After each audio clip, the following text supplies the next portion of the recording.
Ration വ്യാപാരികൾ taluk supply office ധർണ നടത്തി. Ration വ്യാപാരികളോട് സർക്കാർ കാണിക്കുന്ന അവഗണനയ്ക്കും നീതി നിഷേധനത്തിനുമെതിരെ കേരളപ്പിറവി ദിനത്തിലാണ് താലൂക്ക് സപ്ലൈ ഓഫീസ് ധർണ നടത്തിയത്. വേതന പാക്കേജ് കാലോചിതമായി പരിഷ്കരിക്കുക, സെയിൽസ്മാൻ വേതനം നടപ്പിലാക്കുക, KTPDS പരിഷ്കരിക്കുക തുടങ്ങിയ ആവശ്യങ്ങൾ ഉന്നയിച്ചാണ് ധർണ നടത്തിയത്. റേഷൻ ഡീലേഴ്സ് അസോസിയേഷൻ ജില്ലാ ജോയിന്റ് സെക്രട്ടറി M. മഹേഷ് ഉദ്ഘാടനം ചെയ്തു. വിവിധ ലൈസൻസ് ഫീസുകൾ അതൊക്കെ ഒഴിവാക്കി തരണം പറഞ്ഞു, അതൊന്നും ചെയ്തിട്ടില്ല. നമ്മുടെ വേതന പാക്കേജ് വർദ്ധിപ്പിച്ച് തരണമെന്ന് പറഞ്ഞു, അതും ചെയ്തിട്ടില്ല. പിന്നെ ഇപ്പോൾ 70 വയസ്സ് കഴിഞ്ഞവരെ പുറത്താക്കണമെന്നാണ് സർക്കാരിൻ്റെ അടുത്ത ഉത്തരവ്. ഈ 70 വയസ്സ് കഴിഞ്ഞവർ എവിടെ പോകും? 70 വയസ്സ് കഴിഞ്ഞവർക്ക് പെൻഷൻ, ന്യായമായ ഒരു പെൻഷൻ, അതായത് ഇപ്പോൾ ക്ഷേമ പെൻഷൻ 2000 രൂപയ്ക്കുണ്ട്. റേഷൻ വ്യാപാരികൾ മാസം 200 രൂപ കൊടുക്കുന്ന, മാസം 200 രൂപ അംശാദായം കൊടുക്കുന്ന റേഷൻ വ്യാപാരികളുടെ പെൻഷൻ 1500 രൂപയും, 1 രൂപ പോലും അംശാദായം കൊടുക്കാത്ത സാധാരണക്കാരുടെ പെൻഷൻ 2000 രൂപയാണ്.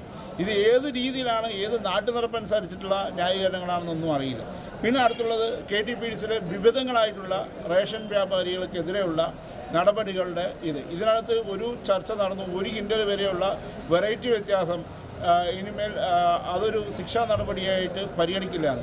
പക്ഷേ അതും ഉത്തരവായിട്ടില്ല. ഇങ്ങനെ ഒട്ടനവധി കാര്യങ്ങൾ നിരന്തരം, ഒരു തവണയല്ല 2 തവണയല്ല, പല രീതിയിലും കളക്ട്രേറ്റ് മാർച്ച്, സെക്രട്ടേറിയറ്റ് ധർണ, നിയമസഭാ മാർച്ച് എന്നുള്ള പല രീതിയിലും രാപ്പകൽ സമരം, 2 ദിവസത്തെ രാപ്പകൽ സമരം ഉൾപ്പെടെയുള്ള പല രീതിയിലുള്ള സമരങ്ങൾ ചെയ്തിട്ടും നമ്മുടെ ആവശ്യങ്ങളൊന്നും അംഗീകരിക്കാത്തതിൽ പ്രതിഷേധിച്ചിട്ടാണ് നമ്മുടെ ഇന്നത്തെ ഈ താലൂക്ക് സപ്ലൈ ധർണ. ചിറ്റൂർ താലൂക്ക് പ്രസിഡന്റ് TK ആദർശ് അധ്യക്ഷനായി. ഹരിദാസ് വണ്ടിത്താവളം, സതീഷ് നല്ലേപ്പുള്ളി, കൃഷ്ണമൂർത്തി, സജി ഷൈലൂർ, കാന്തകുമാർ എന്നിവർ പ്രസംഗിച്ചു. UTV news, Palakkad.